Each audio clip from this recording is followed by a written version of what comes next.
What you're about to listen to is a Bry-Fy production.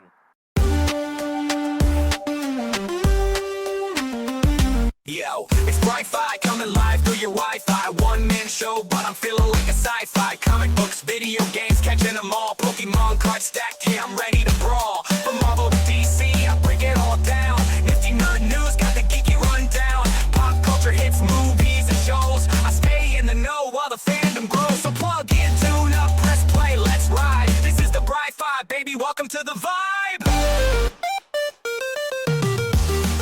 Hey everybody, and welcome back to the Bry-Fy podcast. I'm your host, Bry-Fy, your comics guy, or for today's episode, your anime guy, and welcome back to the Bry-Fy podcast. What is this, episode 158, 159? I'm not exactly sure, so we're just going to figure it out together. I guess I could, look it up, right? I literally have a computer right here in front of me. Let's see. Go right here, go to Bry-Fy podcast, and look at that, there's already a dashboard, episodes right there, and it's over here. Something I'm trying new today. Oh, it's telling me to log in. I mean, I guess I could log in. Don't look at my password. I was about to say it right here in front of everybody. You know how, you get the typing things, and it's just now... It's like a movement. It's not like you're actually typing numbers or anything. It is just this movement that your body does. We're on episode 158, by the way. So I figured that part out. But yeah, so after we had that little just side quest, now we're on episode 158 of the Bry-Fy podcast. And thank you so much for tuning in. I'm trying something new now. I don't know if I'm actually going to post this or not, but I do have a camera in my face. I thought maybe I could try some YouTube video with it. Now, normally Podbean puts out just a normal YouTube clip, so it's just audio, but it's on YouTube. But I've kind of been toying with the idea of posting actual video content now. But we'll see. I don't know how that's gonna play out or how I want that to play. I don't know. It's scary and weird and new. But, I have the equipment. I have the ability. I have OBS Studio that I can use. So why not, right? But, so, yeah, we'll see how that goes. But, got a pretty decent, I say decent, I don't know. It's really up to you guys to decide how my episode is going to be received. But I have some things that I'm going to put out there into the void for you guys. And it's up to you to decide if it's good or not. So, yeah, we'll see how that goes. So let's get into the Nifty Nerd News.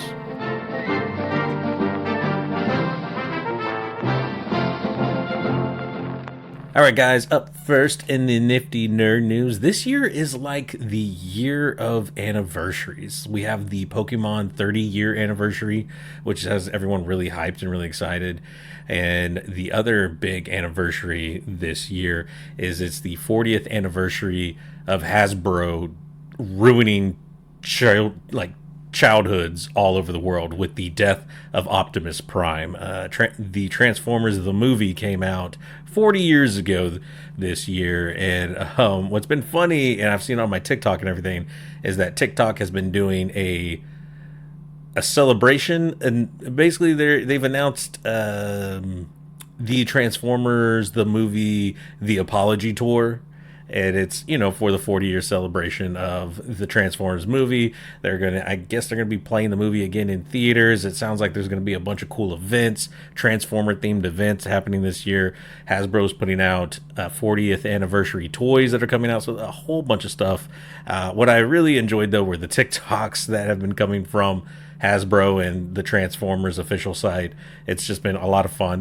It's been hilarious, man. And they even kind of make fun of how that title is, The Transformers the movie, or the movie The Transformers. I don't know how it plays. I think it's The Transformers the movie. It's silly, and they kind of make fun of how silly it is, which I thought, fun. It's entertaining, right? So yeah, if you were a big Transformers fan, I guess this one's for you, right? This is your big thing. You're really excited. I wasn't too big into the Transformers growing up. I was more of Mortal Kombat, Ninja Turtles, type kid.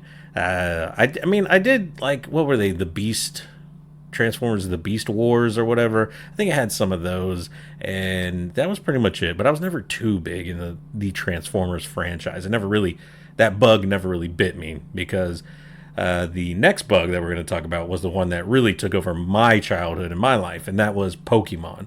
So it is the 30th anniversary, the 30-year anniversary of Pokemon. Everyone my age and mostly all my friends that I know of are really excited about this, are really ticked off. Depending on your feelings of the Pokemon Company, kind of depends on like how you feel about the 30th anniversary, right? But I think for the most part, most of us are actually pretty pleased, pretty happy by it. One of the big things that I'm really excited about, though, is they have announced they are adding Leaf Green and Fire Red to the Nintendo Switch eShop, so you can purchase those games $20 each, which some people are mad about, some people are happy about. I guess it just kind of depends on how you feel, right? So if you're someone who, you know, has sails and drives a boat, didn't mean to hit that, you know, a pirate, you probably don't feel too good about this, because, you know, you could just get an emulator with these, right? And it's free, and you can have all these other things. You probably already have all these games. But for those of us who try to have legit means of having the games, this is something pretty beneficial to us. Some people have argued, why is this not on the they're already, what is it, the online expansion where, you know, they're posting a bunch of games and things like that? Well, kind of like the streaming service part of it, where, you know, you have the Game Boy, the Nintendo 64, GameCube, whatever, all those things. And, you know, some people have brought it up, and I kind of agree with them. Those games, in the future, when they have enough on there, would probably be rotated out. And we would hate for, and like, although I doubt like games like Pokemon would be rotated out, there's a potential that they could. And you don't specifically own that game, right? It's on, like, it's Nintendo's Game Pass, if you will. So there was some argument, and I think some valid points from those people. Being able to purchase it for $20 and it's yours to take on your Switch and go with it, I think is a good compromise. It looks like there's going to be a actual physical, I was going to say disc, a physical cartridge that they're going to be releasing. I've just seen rumors of it. I don't know how true it is or not, but it seems like they're going to go a physical route. It comes with like a cool little figurine that you can get with your purchase, which means scalpers are going to be going crazy over this probably. But so, you know, those who don't want a digital copy could potentially get a physical copy, which would be even better, because now no matter what happens, you have a physical cartridge that you can take with you and play on your Switch, which, you know, sounds like a very good thing. I think some people who have argued, like, well, what about all the old ones? Can't you just buy them like secondhand, like all the Game Boy Advance versions of Fire Red, Leaf Green? And you can, but they range anywhere from like $150 to $200, because they're just that desirable, I find out. And I think I have Fire Red, so I'm gonna look for it and probably sell it. Try to get me one of those cool physical copies for my Switch. But, you know, I take my Switch with me almost anywhere now, so to me this is a really good idea. And hopefully they start releasing some more of the games, the old school. I would love for all of them to be on here, but getting Fire Red and Leaf Green, which are basically remakes that expand on the original Red and Blue and I guess Yellow game. Like, this is good. This is, to me, this is good. This is a step in the right direction for what we as gamers want for our Switches, because our Switches essentially are emulators for old Nintendo games. So now just give us all these old Nintendo games that we ask for, right? So, yeah. I don't know how you guys feel about it, but I'm really stoked and really excited for what the Pokemon Company is doing with Pokemon for the 30-year anniversary. So, I don't know. It's to be determined, though. The year's not over yet, right? Moving on into video games, another controversy here. So there's a new God of War game out called God of War Sons of Sparta. And it was, and it is, not was, it is billed as a co-op couch player video game. However, there's a caveat to it, something that they didn't really specify until you get into the game, and is that to be able to get to the co-op mode, you have to unlock it by first beating the game yourself, which I mean, if they would have just came out and said that, I think it would have been like fine with that. But people are finding it out the hard way, where like, hey, yeah, me and my significant other, me and my best friend, like we love these games. This is cool. We get to play a story together and like, be a part of it together. And come to find out, that's not the case. Now someone has to beat it first, and then you guys can play together. Which, like, I know some people won't mind that too much, but for like other, it's kind of like, you go and watching a movie, right? You want to experience with your friend or your loved one or whatever. You want to go into the movie and watch it together and be a part of that together. With the video game, it's experiencing it together, playing together. And now you're saying, well, you have to go watch the movie first, and then I can come with you for your second watching of the movie. Like, I don't know, it loses something right there. Like, it defeats the purpose of having to be able to play the game together when one of you has to play it by themselves first for you guys to be able to play together. And like, I get some older games, like there are games that have unlockables, right? You play through, you unlock characters or you unlock other secrets, and then you get to do those more. But like, co-op, I don't think should be an unlockable. I think co-op should be straight out of the box, allow two people to enjoy and play as one. But that's just my opinion. And I think the last... Oh, no. No, we did talk about fire. Okay. So the last bit of nifty nerd news I wanted to talk about came when a website called whenitwascool.com listed their 100 greatest comic books of all time.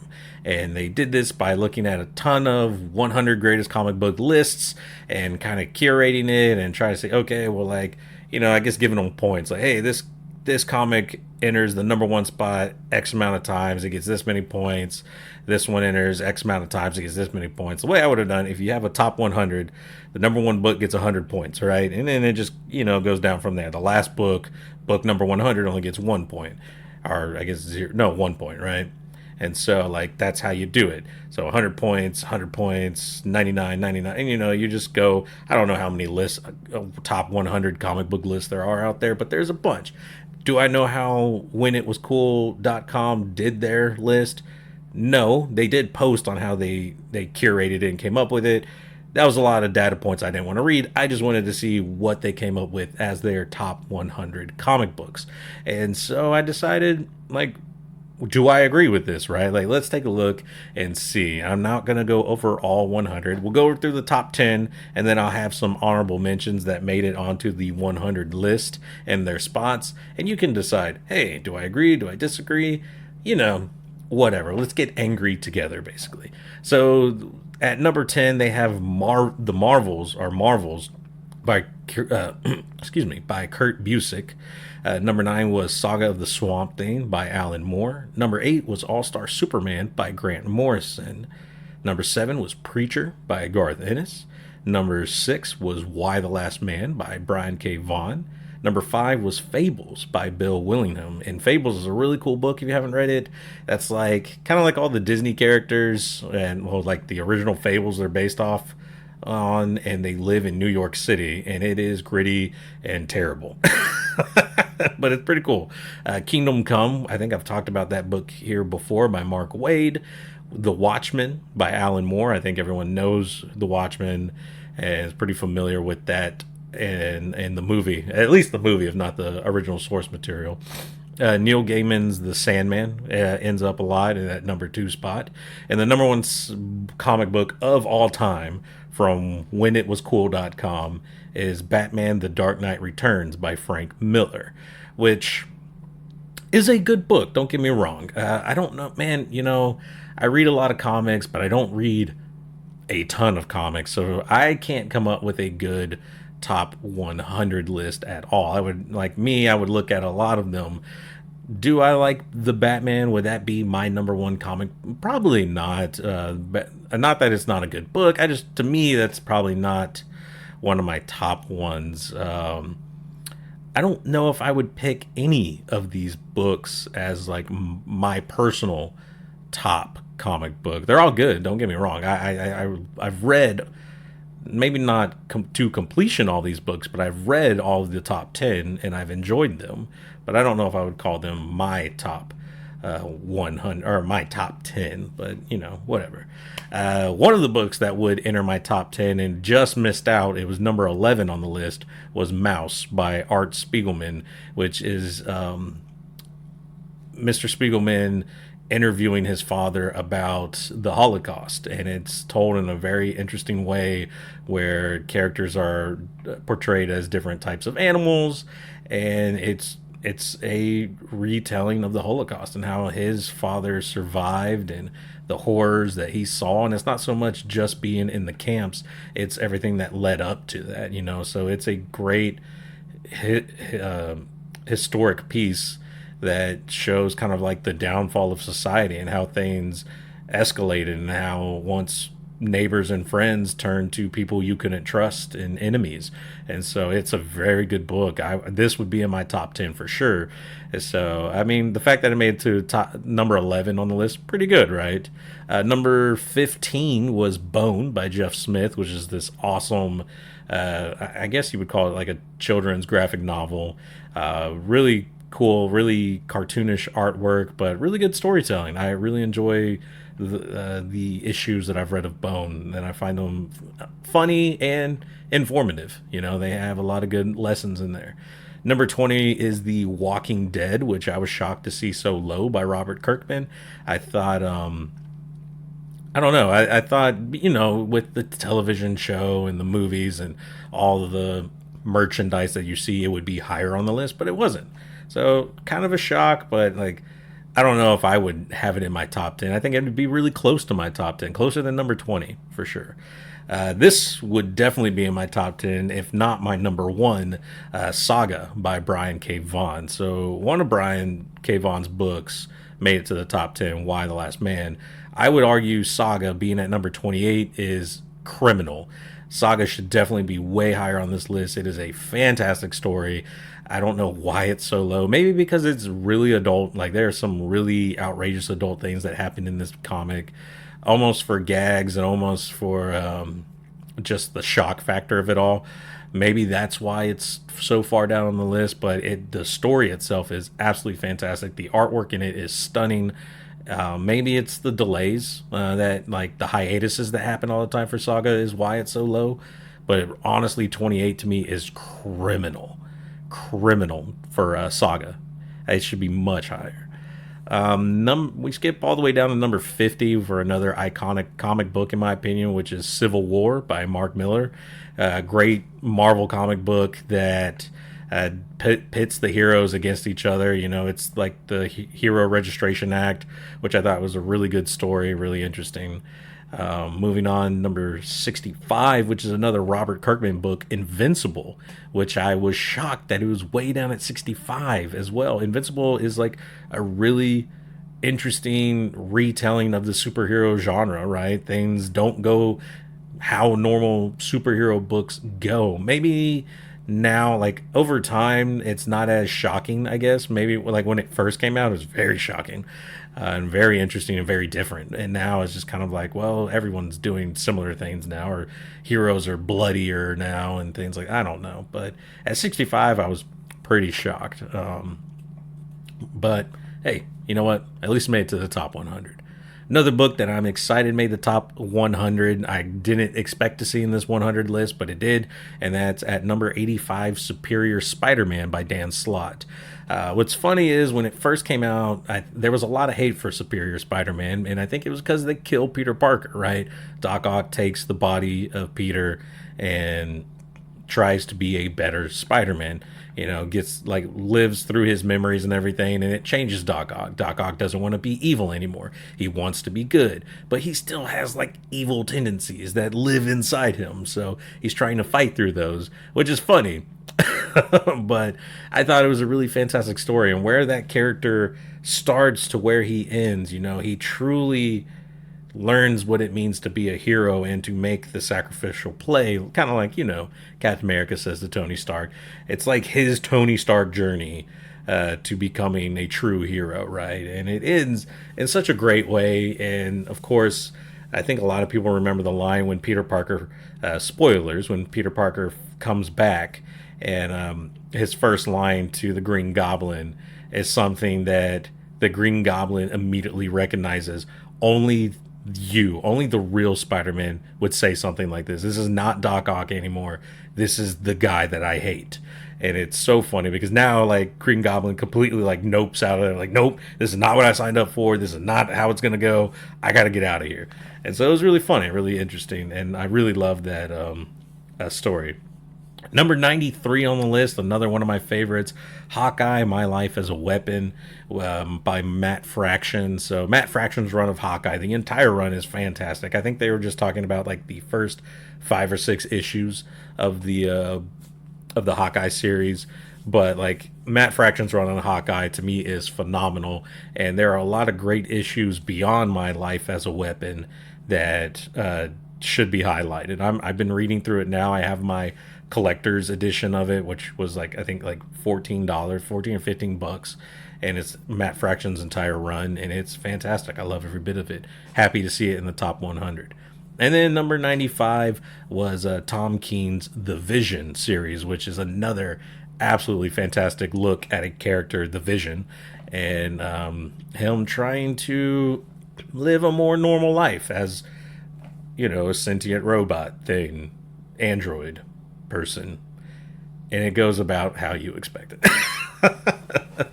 But yeah, so that was the top 100, man. I don't know what you guys would think. Like I said, they did a curated list of basing it off of tons of other lists.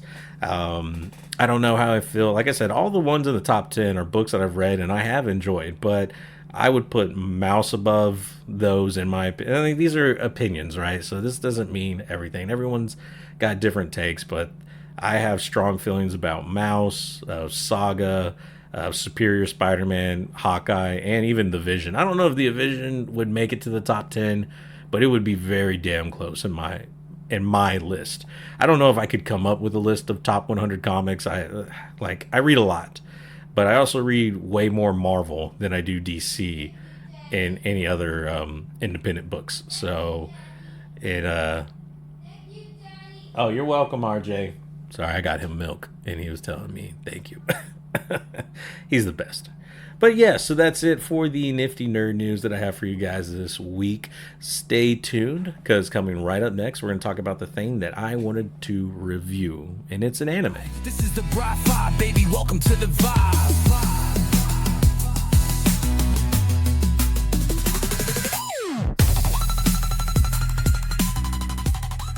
All right, guys, thanks for staying tuned or just locking in, staying here. I know it's not a big wait, but it is a wait, right? I have a moment for you to leave. Please don't. But today we're talking about one of my absolute favorite animes, and a season 2 just came out, and that is Frieren Beyond Journey's End. And I've talked about this anime before on the podcast. So excited for season 2. And the big question was, were they going to still live up to the hype? Were they still going to live up to just the consistency and the artwork and just the phenomenal storytelling? And I have to tell you, they absolutely 100% do live up to everything. It's just, it doesn't even feel like we've been gone. It just feels like, hey, we're just back. Like, we weren't gone. It was just a really long break from last episode to now.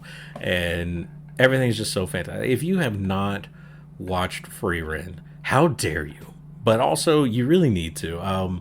It's on Crunchyroll, so there's really no excuse, right? I'm sure you can find it on YouTube and all other places to find, like if you wanted to pirate it or whatever. Not that I recommend it, because it's definitely worth your time. It is worth your money. I honestly, paying for okay, that's a stretch.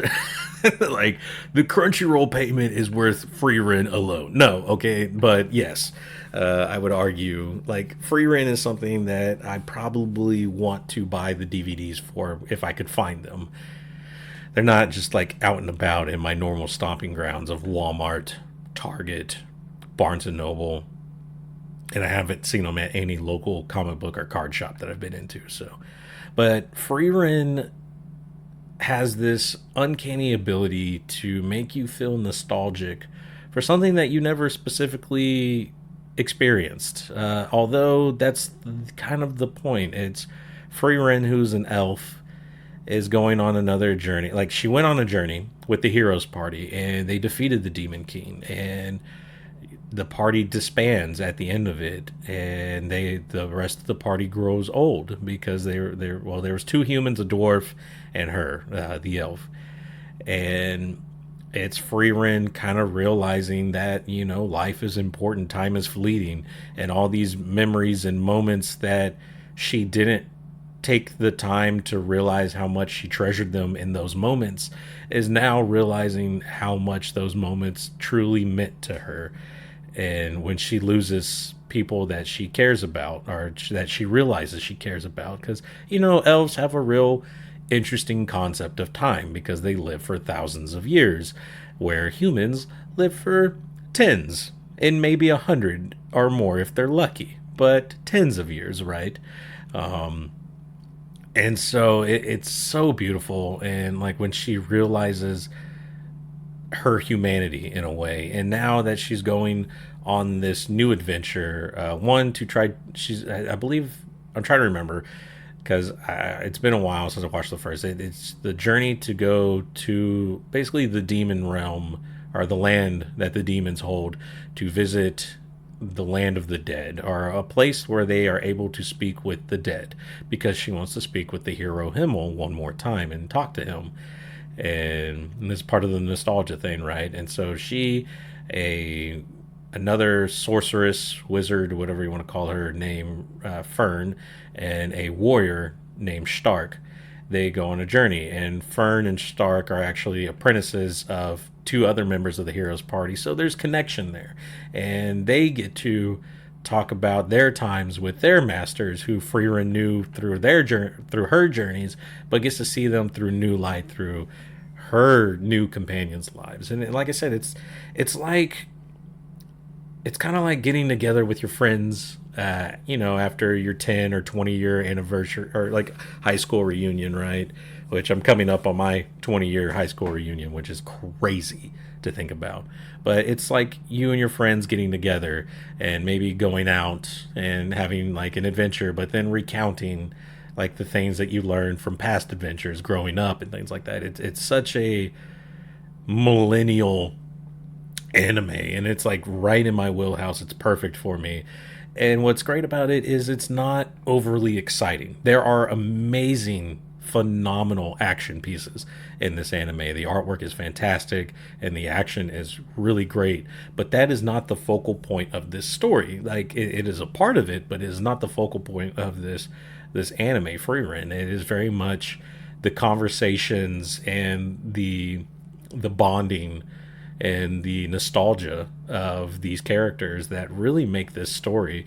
But it's still an adventure story. They're still going on an adventure. Things happen. They do have to fight demons and have to do side quests to earn money and things like that. And it's just fantastic. It's such a feel good action, like slice of life type thing. It's a slice of life fantasy adventure that's not an isekai. It's not overly brutal and bloody. It's nice. It is it's like playing on story mode on a video game, where like, yes, there's action and adventure, but it's nothing that, I mean, it'll get you excited, but it's not like, oh god, we almost died from that, like that exciting. But like, I mean, some of the, like, it's funny, don't get me wrong, like poor Stark, the warrior, is a coward. And so him trying to overcome his fear to be a better warrior is absolutely hilarious. Fern, while being probably the youngest in the group, is kind of like the parent in a way. She had to grow up pretty fast. She was an orphan taken in by a priest, a good priest, an alcoholic, but a good priest. And then Frieren, who is like, I mean, really the adult in the situation, although she's the shortest. It's an elf, right? It's a lolly. No, it's not that. But I enjoy it so much, man. Like, when people ask me about shows that I'm watching or things that I really enjoy anime-wise, I cannot help but bring up Frieren Beyond Journey's End, because this is just a masterpiece. This is a masterclass in anime. It is. I feel like one of the greatest sins against it is that it did not get Anime of the Year for its first season. It was beat out by Solo Leveling, which Solo Leveling is great. It is good at what it does. Don't get me wrong. it is not better than Frieren. I don't care what anyone says. It's more edgelord than Frieren. There you go. It's the edgiest anime of that year, but Frieren was, in my opinion, the best anime of the year. I argue it's still the best anime of this year and of every year, because it's continuing what it is doing, and that is being fantastic, and I love it. And this is probably one of the least spoilerish things that because this is just a glaze fest, right? I am just absolutely in love with this anime. You guys need to watch it. That's all there is to it. Watch Frieren Beyond Journey's End, please, for the love of God. But yeah, so please watch it. Season 2 is out now. Season 1 is all dubbed. Yeah, this is one of the animes that simulcast, and they dub it pretty soon after the other episodes are released. So I think if you go through season 1 and maybe watch like once a week or twice a week, I think maybe by the time you get to season 2, all of it will be dubbed. I think there's only 6 episodes out right now, and 5 and 6 are still only subtitled, not dubbed. But yeah, if you wait a bit, it'll be dubbed, the whole thing. And I love the English voice acting. The English voice acting in this is absolutely great and fantastic. I am in the Japanese section now. I have gone beyond. I have gone Brian beyond the English dubbed. But the Japanese voice acting is even just as good. But I've come to really enjoy the American cast and the American voice actors. So I don't know. It's one of those few ones where like the dubbed is just fantastic as much as the sub is. So, and I prefer the dub on Frieren Beyond Journey's End. So I know, blasphemy, but it's fantastic. Anyways, that is all that I have for you guys this week. I know it came out, it's Sunday night, probably listening to this Monday morning. So another late episode, but I've been sick actually, and that's probably why my voice sounds the way it does right now.